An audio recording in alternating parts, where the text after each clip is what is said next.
ప్రక్షాళనకు రేవంత్ సర్కార్ సిద్ధమవుతోంది. ఇజ్రాయెల్ టెక్నాలజీతో మూసీ పునరుజ్జీవన ప్రాజెక్టును రూపొందించాలని నిర్ణయించింది. మూసీ ఉన్న బాక్టీరియాను తరిమికొట్టాలంటే ప్రక్షాళన చేయాల్సిందేనని టీ సర్కార్ భావిస్తోంది.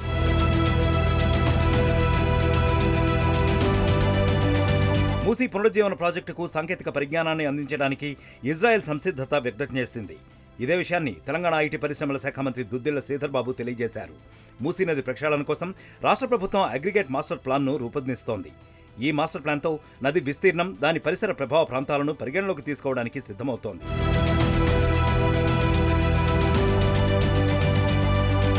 గండిపేట దిగువ భాగం నుంచి హైదరాబాద్కు తూర్పు దిక్కున ఉన్న గౌరెల్లి సమీపంలోని ఔటర్ రింగ్ రోడ్డు సరిహద్దు వరకు మూసీని ప్రక్షాళన చేస్తారు. అలాగే హిమాయసాగర్ దిగువ ప్రాంతం నుంచి బాపుఘాట్ వరకు మొత్తం 55 కిలోమీటర్ల మేర మూసీని అభివృద్ధి చేయడానికి సన్నాహాలు చేస్తున్నారు. అందుకోసం 1.50 లక్షల కోట్ల వరకు ఖర్చవుతుందని టీ సర్కార్ అంచనా వేసింది. చార్మినార్, ట్యాంక్ బండ్ తరహాలో మూసీకి మెరుగులు దిద్దుతామని సర్కార్ తెలియజేసింది.